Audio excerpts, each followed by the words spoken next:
हुमायूं कबीर एक BJP RSS का एक दलाल है। और हुमायूं कबीर जहां कहीं मिले मुसलमानों को चाहिए कि पकड़ के उसके मुंह पर काली पोत दें और उसका बाइकाट करें। तृणमूल कांग्रेस उसके सांसद इनके मुंह पर क्या मले? ये कह रहे हैं कि 14 साल की बुजुर्ग गाय नहीं चाहिए, बीमारी से ग्रस्त हुष्ट पुष्ट स्वस्थ गाय काटनी है।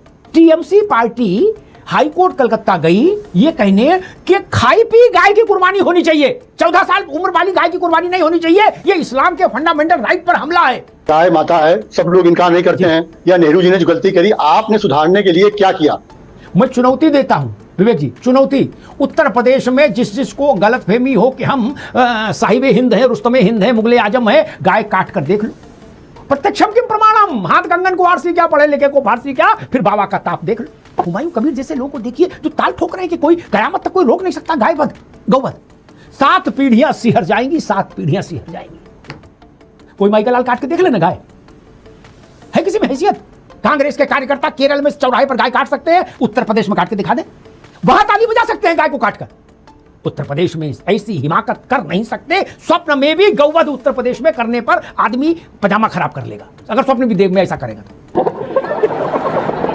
पूरे हम अल्लाह के आगे किसी के, अल्लाह को छोड़कर किसी के आगे नहीं झुकते। हमने बड़े बड़े रंगबाज मुसलमानों को विवेक जी क्या दरोगा के आगे झुकते देखा, एमएलए के आगे झुकते देखा, मुलायम सिंह यादव के सामने झुकते देखा, मायावती जी के सामने कोर्निश करते देखा, जो ये कहते थे हम अल्लाह के आगे के अलावा कहीं नहीं झुकते, वो सबके यहाँ झुकते देखे हमने क्या।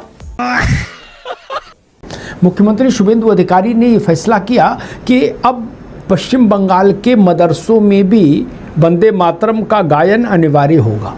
शुभेंदु अधिकारी ने कहा गाय की कुर्बानी नहीं होगी बंगाल में, 14 वर्ष की आयु से कम की आयु का जानवर नहीं काटा जाएगा, गाय की कुर्बानी नहीं होगी। अब इस निर्णय के खिलाफ तमाम मौलाना आ गए मैदान में, बोले हम तो जी सड़क पर ही नमाज पढ़ेंगे और हम तो कुर्बानी जरूर करेंगे, गाय की भी करेंगे।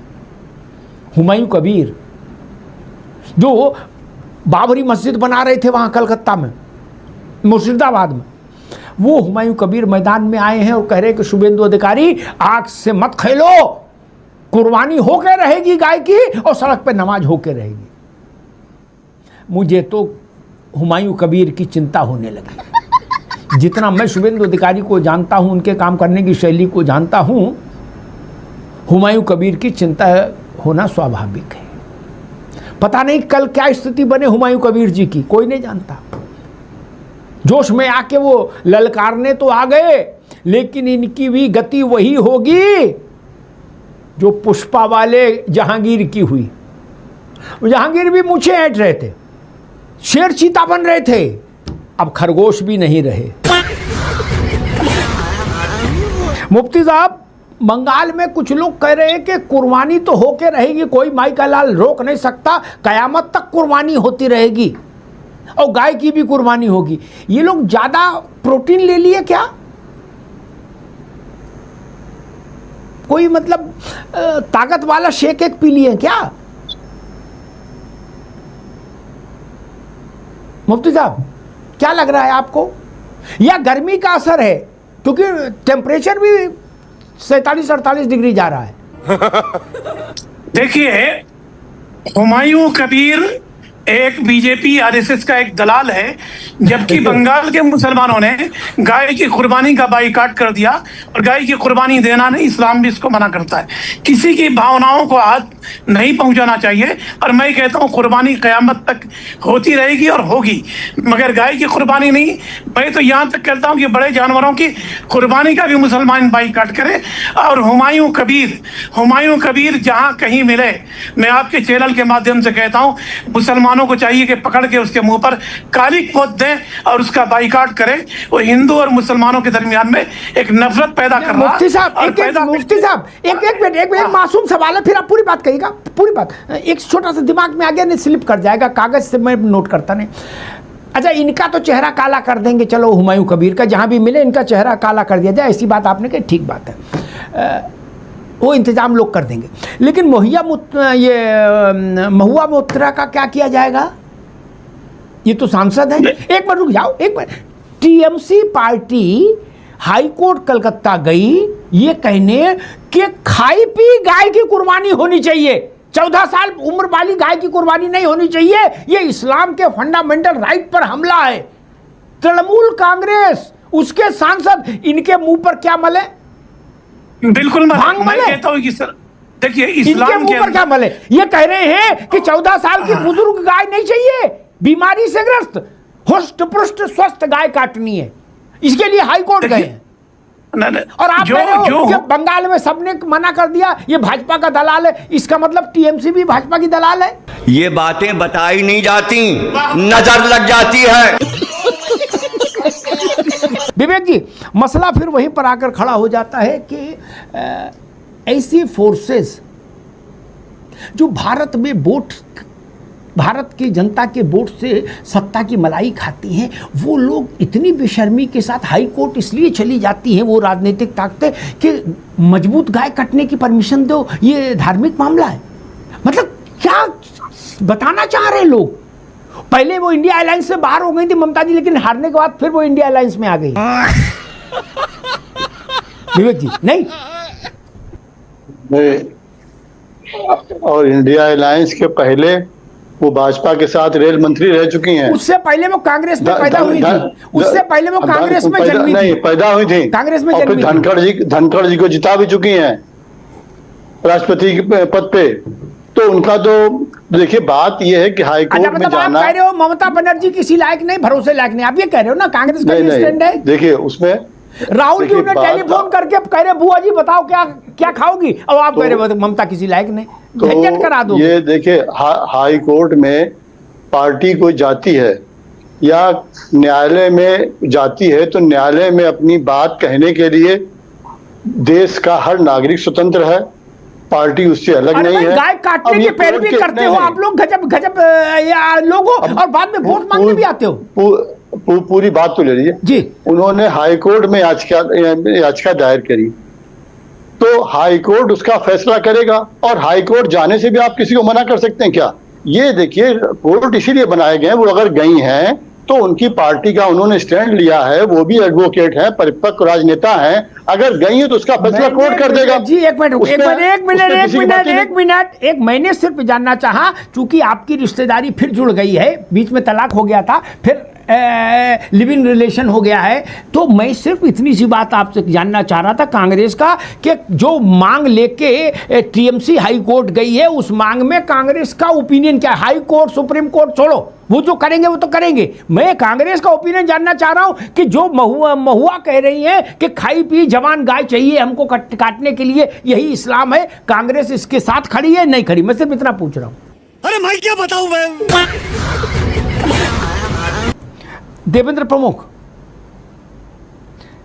कहाँ वहाँ कुछ मुस्लिम नेता बंगाल में कह रहे हैं कि कुर्बानी भी होके रहेगी और सड़क पर नमाज भी होके रहेगी, लेकिन अच्छी बात यह उत्तर प्रदेश में कोई ऐसा मुस्लिम नेता नहीं है जो ये कहे माइक पर कि नहीं नमाज सड़क पर होके रहेगी। बाबा का डंडा इतना तो कम से कम दिख रहा है, लेकिन शुभेंदु अधिकारी को मुझे लग रहा है कि एक बार झूमा झटकी करनी पड़ेगी, ऐसा मुझे लग रहा है कि एक बार बरेली टाइप का कुछ वहाँ होगा बंगाल में।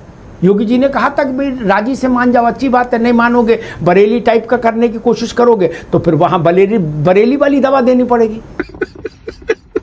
आज शुभेंदु अधिकारी जी की जो चर्चा हम कर रहे हैं, वो चर्चा उसी दिन निकल कर आ गई थी जिस दिन उनके प्रचार में अपने पैर से जूती चप्पल निकाल कर उन्होंने उनको दंडवत प्रणाम किया था।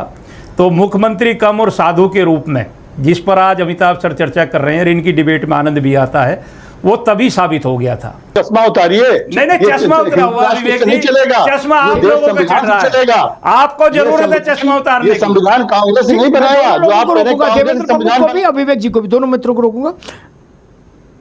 बात को थोड़ा इतना भी हल्का ना करो। भाजपा को कुछ बड़े परिवर्तन करने का मन होता तो 19 में हो जाते, राहुल गांधी हाथ नहीं पकड़ सकते थे। कांग्रेस 45 सीट पर खड़ी थी, क्या भाजपा अपने दम पर बड़ी मेजॉरिटी में थी, कांग्रेस रोक लेगी? और जो लोग मजाक बनाने की आदत बंद कर दीजिए। बंगाल में भी आप कहते थे भाजपाइयों का क्या है, दिमाग खराब हो गया, बंगाल में कौन जानता है? इतना प्रचंड बहुमत लिया है जो विधान चंद्र राय से लेकर आज तक कोई नहीं लाया। अब आप लोग टाप रहे हो इधर उधर, गर्मी में बौखलाए घूम रहे हो, कहीं पेड़ की छाया मिल जाए।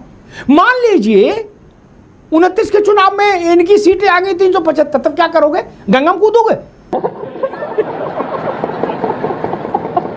एक मौलाना साहब को मैं तो मुफ्ती साहब से भी कहूंगा, ऐसे मौलानाओं पर भी रोक लगाओ, ये लोग और आपकी स्थिति खराब करते हैं इस्लाम की। एक को मैंने सुना, भीड़ वो वही मंच से संबोधित कर रहे थे, वो बता रहे थे कि जन्नत में जो लड़कियां मिलेंगी वो कैसी मिलेंगी, क्या उनका वर्णन कर रहे थे। कह रहे थे 12-12 फुट की गोरी चिट्टी, उनको टट्टी पेशाब नहीं होता, क्या कोई बीमारी नहीं होती, उम्र नहीं बढ़ती, उनके साथ अंगूर खाओगे बेटा छोटे लाल, मौज लोगे, जाओ। क्या मैं उनको सुन रहा था, मैं कहते ऐसे महामूर्ख लोग हैं, बताइए क्या प्रचार कर रहे हैं। और जितने वहां मौलाना सुन रहे थे उनकी लाट टपक रही थी, उनको लग रहा था कि या अल्लाह मुझे शरीर से फारिग कर, मैं हूरों के पास जाऊं। वो कह रहे थे कि या अल्लाह कोई आ जाए मुझे मार दे, कम से कम जल्दी से ऊपर तो जाऊं, ऐसा ना हो मैं बाद में पहुंचूं ऑटो लेके, तब तक हूरे बट जाए, कम पड़ जाए हूरे। मतलब ऐसे मूर्खतापूर्ण बात कौन कहता है मुफ्ती साहब? बोले वो टट्टी पेशाब नहीं करती, उनके पसीना नहीं आता है और हमेशा तुम्हें अंगूर खिलाएंगी। क्या बताइए, 80-80 साल के बुढ़े लाट टपका रहे हैं, क्यों चाचा क्या चाहते हो? बोले हूर के पास जाएंगे बेटा, मुंह में दांत नहीं है, हूर के पास जाएंगे अंगूर खाएंगे। अरे यही खा लो 100 ग्राम लेके यार अंगूर। विवेक जी, प्रश्न फिर वहीं आकर खड़ा होता है, वंदे मातरम हो तो आपत्ति, और केवल मुसलमान आपत्ति कर रहा वंदे मातरम पे ही नहीं, आधा काम तो कांग्रेस भी वो सब पहले कर चुकी जो आज मुसलमान कर रहा है। नेहरू जी ने मालूम क्या लिखा है एक जगह कि मैं वंदे मातरम को कभी समझ ही नहीं पाया, और ये बहुत बोरिंग किस्म का दुख भरा वो है गीत, और इसका म्यूजिक भी किसी लायक नहीं है, खासतौर पर विदेशी बैंड में तो ये बज ही नहीं सकता। ये धारणा थी पंडित जवाहरलाल नेहरू की वंदे मातरम के प्रति। ये धारणा वैसी है जैसी ये फुरफुरा शरीफ के इमाम की है। विवेक जी जी देखिए, नेहरू जी ने क्या कहा, नेहरू जी ने क्या किया, इंदिरा जी ने क्या किया, सब बहुत अच्छी बात है, लेकिन हर नाकामी छुपाने के लिए नेहरू जी की आड़ लेना, इंदिरा जी की आड़ लेना, जनता ने आपको जनादेश दिया, आपने 12 सालों में उसको सुधारने को क्या किया? किसको? गाय माता है, सब लोग इनकार नहीं करते हैं, या नेहरू जी ने जो गलती करी आपने सुधारने के लिए क्या किया? इस देश में जितने कानून हैं उतने दुनिया के किसी देश में कानून नहीं, उतना मोटा संविधान कहीं नहीं। ठीक, कानून से समस्या का समाधान हो जाता है क्या? जो अखिलेश यादव के समय उत्तर प्रदेश का कानून था, वही कानून योगी जी के समय में उत्तर प्रदेश में है। मैं चुनौती देता हूं विवेक जी, चुनौती, उत्तर प्रदेश में जिसको गलतफहमी हो कि हम साहिबे हिंद हैं, रुस्तमे हिंद हैं, मुगले आजम हैं, गाय काट कर देख लो। प्रत्यक्षम किम प्रमाणम, हाथ कंगन को आरसी क्या, पढ़े लिखे को फारसी क्या, फिर बाबा का ताप देख लो। क्या 7 पीढ़ियां सिहर जाएंगी, 7 पीढ़ियां सिहर जाएंगी। कोई माई का लाल काट के देख लेना, गाय है किसी में हैसियत? किसी की हैसियत है क्या? कांग्रेस के कार्यकर्ता केरल में चौराहे पर गाय काट सकते हैं, उत्तर प्रदेश में काट के दिखा दे? नहीं काट सकते। वहां ताली बजा सकते हैं गाय को काटकर, उत्तर प्रदेश में ऐसी हिमाकत कर नहीं सकते। स्वप्न में भी गौवध उत्तर प्रदेश में करने पर आदमी पजामा खराब कर लेगा, अगर स्वप्न भी देव में ऐसा करेगा तो। हुमायूं कबीर जैसे लोगों को देखिए जो ताल ठोक रहे हैं कि कोई कयामत तक कोई रोक नहीं सकता गायवध गौवध। यह स्वीकार्य नहीं हो सकता, किसी सूरत में स्वीकार्य नहीं हो सकता। और वंदे मातरम को कलमा से जिसकी तुलना करने वाले लोग जहनी तौर पर बीमार हैं। वंदे मातरम को लेकर कांग्रेस का इतिहास कभी साफ नहीं रहा, कभी नहीं रहा, नेहरू जी से लेकर आज तक। वंदे मातरम की सर्जरी किसने की थी? कि जनसंघ वाले कर गए थे? नहीं ना, तब तो मोदी थे भी नहीं। वंदे मातरम को काट छांट कर छोटा किसने किया था? कांग्रेस ने, जवाहरलाल नेहरू ने। और वो बता रहे हैं कि हम वंदे मातरम के लिए बड़े हृदय से साथ हैं। आपने वंदे मातरम को विकलांग करने की कोशिश की, अपाहिज करने की कोशिश की। ये तो भला हो नरेंद्र मोदी की सरकार का कि उन्होंने अभी जाके पूरे उसके सारे छंदों के साथ उसको राष्ट्रगान घोषित किया, वरना आपने तो उसको बरगद के पेड़ को वो गमले में उगा दिया था। मां को मां नहीं कहेंगे तो फिर उन लोगों को हम क्या कहें जो मां को मां नहीं कहना चाहते। और फिर बोलोगे हम तो यहीं पैदा हुए यहीं दफन हो जाएंगे, तो जब यहीं पैदा हुए तो इसको मां कहने में कितना शर्म है। बोले हम अल्लाह के आगे किसी के, अल्लाह को छोड़कर किसी के आगे नहीं झुकते। मुफ्ती साहब पुराने आदमी, मैंने एक आध प्रसंग एक आध बार सुनाया, हमने बड़े बड़े रंगबाज मुसलमानों को विवेक जी क्या दरोगा के आगे झुकते देखा, एमएलए के आगे झुकते देखा, मुलायम सिंह यादव के सामने झुकते देखा, मायावती जी के सामने कोर्निश करते देखा, जो ये कहते थे हम अल्लाह के आगे के अलावा कहीं नहीं झुकते। वो सबके यहाँ झुकते देखे हमने क्या।